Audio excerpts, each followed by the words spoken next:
I've been thinking a lot about Joe Biden's presidential campaign lately from like a marketing and PR perspective. Let me lay a groundwork for an idea in your head and let you know that running for president is not a decision you make like every 4 years. Most people who make a serious run at it have sometimes at least 10 years of preparation beforehand. I mean, you're running for king of the world practically. You aren't submitting your application to work at like Spencer Gifts.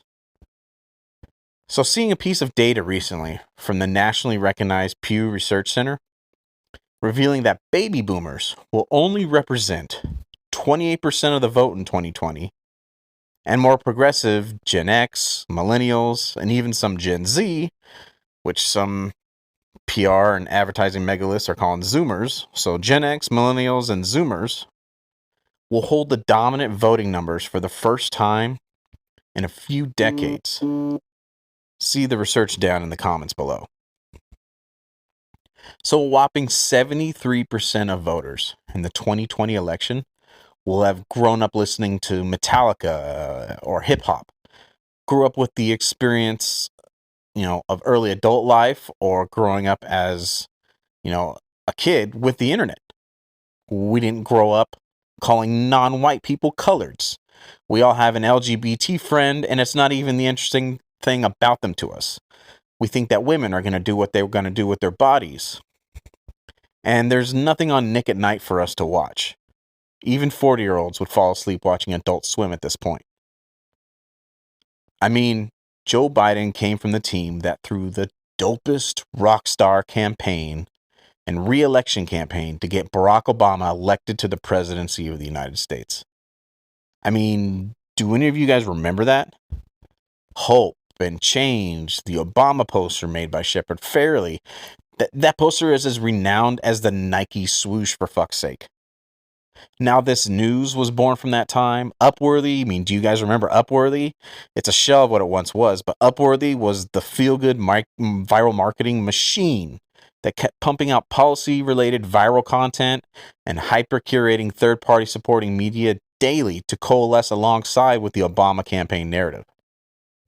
Fucking comedians, television show dialogue, and movies all kept making the "we need a black president" joke in many different formats, but essentially the same joke.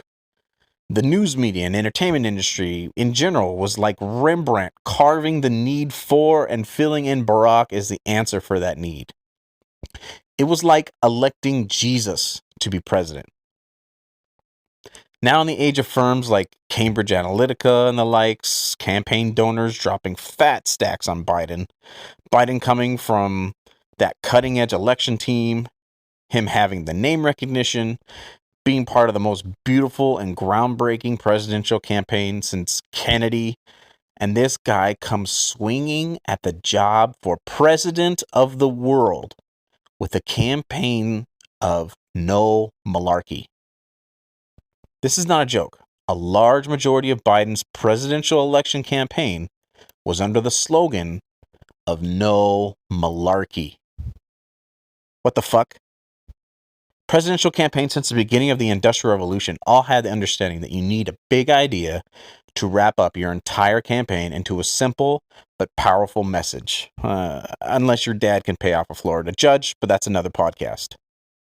Hope, change, make America great again, etc. But this dude shows up to the party with no fucking malarkey. I don't even think the 28% of baby boomers that are going to be voters this year say that. That's like something a flapper from the 20s would say under their breath to call bullshit after getting overcharged for a sarsaparilla. The main point is, though, coming from the team that made President Barack Jesus Obama and Biden being a lifelong politician at the top of the food chain, I can only think of two reasons why Trump, who was a master at manipulating the news cycle, by the way, would keep his name in the news cycle with the Ukraine thing all the way up to the Democratic Party primary. On top of Biden running a dog shit campaign on purpose. The two reasons I can think of are: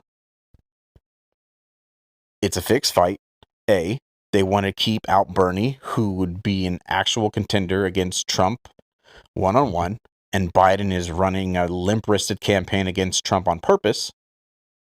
Or B, there's a slight chance Hillary will be Biden's running mate. And that chick is a gangster. I mean, she will clear the way for Joe so she can be vice president the same way Cheney was vice president, if you know what I'm leaning towards. See the movie Vice if you're lost.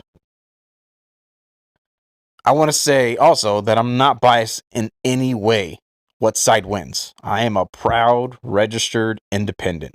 Team Coke or Team Pepsi wins isn't important to me just yet because I don't know my official choices or which one seems the most qualified.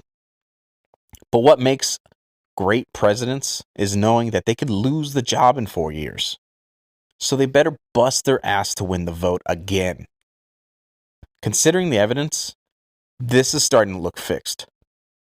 This is the job running the world. And let's not lie. America runs this blue marble, whether that's taboo to say or not. And I want the guy who's applying for that job to want it.